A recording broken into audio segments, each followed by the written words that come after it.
नमस्कार. मी अरविंद विठ्ठल कुलकर्णी. अधोरेखितचा आजचा विषय आहे सीमोल्लंघन आणि आरक्षण. मित्रहो, आज नवरात्र संपणार आहे आणि उद्या आपण सगळे दसरा, विजयादशमी आणि सीमोल्लंघन साजरं करणार आहोत. प्राचीन काळापासून सगळ्या भारतात हा सण अतिशय उत्साहानं आणि अतिशय श्रद्धेनं साजरा केला जातो. पश्चिम बंगालमध्ये तर हा राष्ट्रीय सण मानला जातो. रावणाचा वध करण्यासाठी प्रभू रामचंद्रांनी दक्षिणेकडे कूच केलं, तो हाच दिवस आहे. पूर्वी आपल्याकडे आणि नवरात्रामध्ये सांगायचं म्हणजे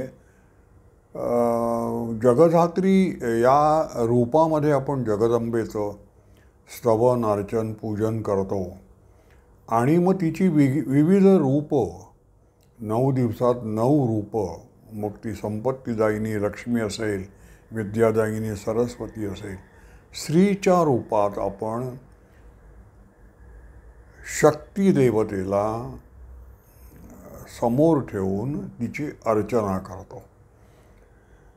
स्त्री शक्ती ही किती प्रभावी आहे हे या 9 दिवसामध्ये आपण एकमेकाला पटवून देण्याचा प्रयत्न करत असतो. राष्ट्रीय इच्छाशक्ती ही या 9 दिवसामध्ये प्रगट होते की आमची जगदंबा जी आहे ती अहिंसक नाही आहे. ती वेळ पडली तर हातात त्रिशूळ येऊ शकते. ती सिंहावर बसलेली आहे आणि ती शत्रूला चारी मुंड्या चित करू शकते. पूर्वी महाराष्ट्रामध्ये पुण्यात शनिवारवाड्यासमोर दसऱ्याच्या आधी महिना मोठमोठ्या मराठा सरदारांचे तळ पडत असत. सैन्यासह मोठमोठी खलबतं होत आणि दसऱ्याच्या दिवशी शत्रू प्रदेशावर हल्ला करण्यासाठी स्वाऱ्या रवाना होत असत. हे सगळं आज आठवायचं कारण असं की मराठा जातीला नोकऱ्यांमध्ये आणि शिक्षणामध्ये आरक्षण मिळावं म्हणून उद्यापासून 1-2 दिवसांपासून मनोज जरांगे पाटील यांनी पुन्हा एकदा आंदोलन छेडायचं ठरवलेलं आहे. आणि हे आंदोलन ते निर्णायक स्वरूपाचं असेल. तुम्ही आम्हाला कुणबी म्हणून नव्हे तर 50% आम्हाला बसवून काय वाटेल ते करा, पण मराठा जातीला आरक्षण द्या, यासाठी मराठा समाज रस्त्यावर उतरण्याची भाषा करतो आहे. मला शनिवारवाड्यातून शत्रू प्रदेशावर कूच करणाऱ्या मराठ्यांच्या स्वाऱ्या, फौजफाटा आणि आम्हाला आरक्षण द्या म्हणून रस्त्यावर उतरणारा मराठा समाज आणि त्यांचे राजकीय नेते, ही 2 चित्र डोळ्यासमोर उभी राहतात आणि खूप वाईट वाटतं. आपल्या समाजाची सध्याची स्थिती बघून कोणत्याही संवेदनशील माणसाला जे वाटतं ते मला वाटतं. स्वातंत्र्य मिळून आता 75 वर्ष झालेत. महाराष्ट्र मिळून देखील पुष्कळ वर्ष होऊन गेलेली आहेत. या महाराष्ट्रावर आत्तापर्यंत साधारणपणे नाही म्हटलं तरी, जातीचा उल्लेख करायचा नाही म्हटलं तरी, मराठा जातीचंच राज्य होतं. मग त्यांना मराठा जातीच्या उत्कर्षाचे प्रश्न का सोडवता आले नाहीत? मराठा जातीला ऐश्वर्य संपन्न, कर्तृत्व संपन्न, समृद्धीच्या दृष्टीनं असं साधनसामुग्रींनी युक्त असं का नाही करता आलं, हा मला एक पडलेला प्रश्न आहे. हा प्रश्न आपण सगळ्यांनीच विचारात घ्यायचा आहे की आपले विचारवंत, आपले पत्रकार, आपले राज्यकर्ते, आपले समाजसुधारक, ज्यांनी समाजाचा समतोल विकास, आता राज्यकर्ते आहेत आणि राज्य आहे म्हटल्यानंतर धरणं बांधली जाणार, रस्ते बांधली जाणार, मानसिक विकास हा सगळ्यात महत्त्वाचा असतो. नानी पालखीवाला म्हणाली त्याप्रमाणे आपण स्वतंत्र झालो आणि आपण सगळ्या प्रकारे गुंतवणूक केली, सिमेंटची वगैरे. मानसिक गुंतवणूक आपण भारतीय पातळीवर केलेली नाही. त्यामुळे मन आपलं उन्नयन झालेलं नाही मनाचं. तसंच महाराष्ट्रात सुद्धा झालं आहे. मराठा जातीला आरक्षण मागावं लागतं नोकऱ्यांमध्ये. मराठा जातीच्या धुरीणांनी, मग ती समाजातली असेल राजकारणातली असेल, सगळ्यांनी मिळून एकत्र येऊन विचार करायला पाहिजे की हा प्रश्न लोकांना रस्त्यावर, हा प्रतिष्ठेचा प्रश्न न करता आपापसामध्ये हा प्रश्न कसा सोडवता येईल. मराठा जातीला आरक्षण मिळालंच पाहिजे, याविषयी काही दुमत नाही. मराठा समाज हा मागे राहता कामा नये. तो कणा आहे मराठी समाजाचा. मराठा जात ही कणा आहे आणि ती मजबूतच राहिली पाहिजे नेहमी. त्या दृष्टीनं जे काही करता येईल ते. पण आपण त्यांच्यावर रस्त्यावर उतरून आम्हाला आरक्षण द्या असे हात पसरण्याची पाळी का आणली, हा एक गंभीर असा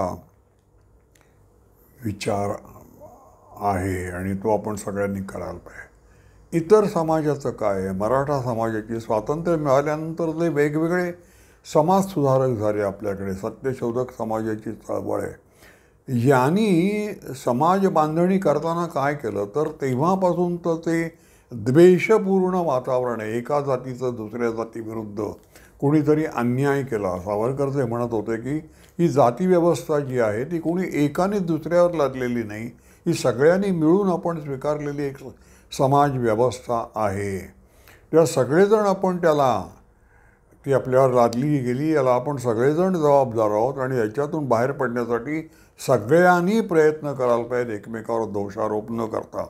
तसं वातावरण आज दिसत नाही आहे. तर तो देखील आपल्याला एक विचार करायला पाहिजे. कसं आहे पहा की वातावरण, आपण दसरा हा विजयाचा असा हुंकार देणारा सण आहे, सीमोल्लंघन, आपण सोनं लुटतो, तसं वातावरण आहे का? समाज बांधणीच्या दृष्टीनं दसऱ्याला अतिशय महत्त्व आहे. रामानं दक्षिण आणि उत्तर यांचा संगम साधलेला आहे. आर्य आणि अनार्य यांचा संगम साधला विजयादशमीच्या दिवशी कूच करून यांच्याकडे. आत्ता आपल्याकडे काय आहे पहा. आत्ता आपली जी मोठी मागणी आहे, विशिष्ट राजकीय पक्षाची मागणी करतायत ती जातीवर आधारित जनगणना करूया. म्हणजे यापुढे प्रत्येकजण मी देशस्थ ब्राह्मण आहे, मी भंडारी आहे, मी कोळी आहे, मी त्वष्टा कासार आहे असं सांगणार आहेत. मी हिंदू आहे, मी भारतीय आहे अशी ओळख मागे पडत जाणार आहे. आणि मी कुठल्या तरी जातीचं, आणि मग माझ्या संघटना, आणि मग जातीचे अहंकार. त्यामुळे ही विघटनाची प्रक्रिया सुरू होते काय अशी माझ्या मनामध्ये एक शंका आहे. आपला 1885मध्ये काँग्रेसच्या पहिल्या अधिवेशनात आपण हिंदी राष्ट्राचा संकल्प सोडला, तो फसला. मग हिंदू राष्ट्राचा संकल्प आत्ता आपल्याला थोडासा मार्गाला लागतोय की काय असं वाटतंय, सुरुवात होती आहे. तर तो हिंदू राष्ट्राचा प्रयोग पण फसवण्यासाठी फसला गेला पाहिजे या एका इच्छेपोटी हे जातगणनेचं वेड, खूळ, व्यसन माथी मारलं जाते का याचा विचार आपण करायला पाहिजे सगळ्यांनी. एकच त्याच्यात आशादायी गोष्ट आहे की 2025मध्ये संघाला, राष्ट्रीय स्वयंसेवक संघाला 100 वर्ष पूर्ण होत आहेत. आणि संघाने जर काही केलं असेल त्या 100 वर्षात तर राष्ट्रबंधणीचा एक मोठा प्रयोग केला. जातीविरहित समाज, जातीचा अभिमान न बाळगणारा, जात संपूर्ण नष्ट झालेली आहे असं कोण म्हणणार नाही, पण जातीचा अभिमान, जातीचा दुसऱ्याला त्रास होईल अशा प्रकारे कुठल्याही प्रकारे अहंकार समाजात प्रदर्शित न होता सगळ्यांशी सामोपचारानं आपण सगळेजण सहोदर आहोत आणि मी नाही तू, मी नाही आम्ही या पद्धतीनं म्हणजे आत्मलोप करून आपण सगळे गेली 100 वर्ष संघाच्या झेंड्याखाली एक विशिष्ट समाज अशी वाटचाल करतोय. त्याला 100 वर्ष पूर्ण होणार आहेत. त्यामुळे पूर्णपणे निराशाजनक चित्र आहे असं नाही, याच्यातून आपण निश्चितपणे बाहेर पडू. पण सगळ्यांनी दसऱ्याच्या निमित्तानं सोनं लुटताना, एकमेकाला भेटताना आपली जी वाटचाल झालेली आहे ती समतोलाची नाही आहे आणि द्वेषपूर्ण अशी वाटचाल झालेली आहे. तर ती पूर्णपणे सामाजिक समरसतेतून यापुढे आपली वाटचाल होईल या दृष्टीनं आपल्याला प्रयत्न करायचे आणि ते सीमोल्लंघन आपल्याला करायचे. ते सोनं लुटायचं. आपण एकमेकाला प्रेम देऊन, प्रेमभाव देऊन आपल्याला ते सोनं लुटायचं आहे. हे उद्याच्या दसऱ्याच्या दिवशी 3.5 मुहूर्तापैकी एक मुहूर्त आहे. हे आपण उद्या लक्षात ठेवलं पाहिजे की आपल्याला सगळ्यांना हातात हात घालून वाटचाल करायची आहे. कोणी उंच नाही, कोणी नीच नाही, सगळेजण आपण सहोदर आहोत, ही भावना ठेवली पाहिजे. माझा हा व्हिडिओ आपल्याला आवडला असेल तर लाईक करा, शेअर करा आणि सबस्क्राईब करा. धन्यवाद.